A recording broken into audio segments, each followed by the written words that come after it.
మనతో పాటు శృతికి సంబంధించిన తండ్రి ఉన్నాడు, మాట్లాడిద్దాం. మార్చి 16 తారీఖు నాడు నా బిడ్డకు పెళ్ళైంది. పెళ్ళైనప్పుడు అందరి ప్రకారంగా గోల్డ్ అది పెట్టిన కట్న కానుకలు ఇచ్చిన. 16 తారీఖు పెళ్ళైంది సోమవారం నాడు, ఆదివారం పెళ్ళైంది, సోమవారం నాడు రిసెప్షన్ చేసుకున్నారు. మంగళవారం నాడు రాలేదు, బుధవారం రాలే, బేస్తవారం రాలే. మామయ్య నాకు వేరే పనులు ఉన్నాయి అన్నాడు. సరే అనుకున్నాం. మళ్ళీ మంగళవారం వచ్చింది, వారం వచ్చిన తర్వాత ఉండని నాకు లివులు ఉన్నాయి మామయ్య, నేను వేరే షాపుకి పోతా కదా అంటే, సరే బిడ్డ ఎక్కడ ఉంటుంది, నా బిడ్డని ఇంటికాడనే ఉండటానికి ఇచ్చిండని. వారం గడిచిన తర్వాత సోమవారం పెళ్ళి అయిన తర్వాత సోమవారం నాడు ఎమ్లవాడ కొండగట్టు పోయినాం. వాళ్ళని బట్టి నేను సుగవేనా.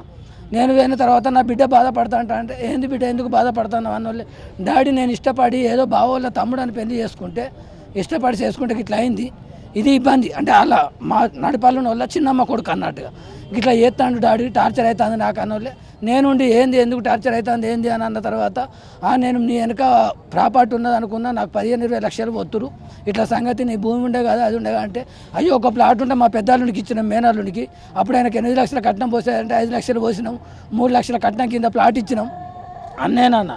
నేను అన్న తర్వాత నాకు అదనంగా డబ్బులు కావాలంటే, బిడ్డ నీ జీవితం బాగుపడడానికి నేను 30 లక్షలకు ల్యాండ్ అమ్ముకున్న పైసలు ఉన్నాయి కదా, అక్కాయలకు తెలియకుండా నీకు 5 లక్షలు ఇస్తే బిడ్డ అని 5 లక్షలు కొంచెం ఇచ్చిన తర్వాత బేస్తవారం నాడు దేవుని కాడ నుంచి మంగళవారం నాడు వచ్చినాం.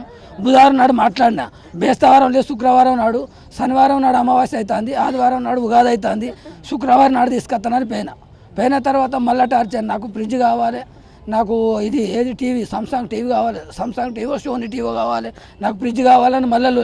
సరే బిడ్డ కొనుక్కోవాలని 50,000 ఇచ్చిన.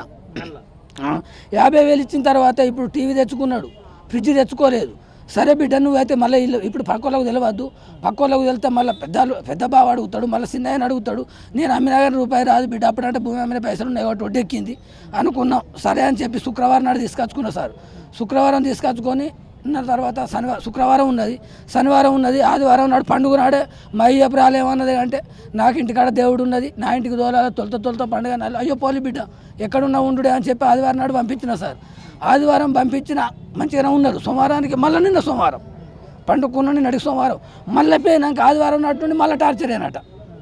ఏమని టార్చర్ చేసేది అంటే ఇట్లనే నాకు డబ్బులు, నాకు అదనం కట్నం పోతున్నారు, నేను ప్రొఫెషనల్ వర్క్ చేస్తా, నేను నెలకు 50,000 సంపాదిస్తాను, నాకు 20 లక్షలు పోతురు, 25 లక్షలు పోతురు, మీ నాన్న దగ్గర ప్రాపర్టీ ఉన్నది అనుకున్నా, ఇది ఉన్నది అనుకున్నా, అది ఉన్నది అనుకున్నా, నాకు డబ్బులు కావాలని చెప్పి దాన్ని ఇబ్బంది చేసుడు.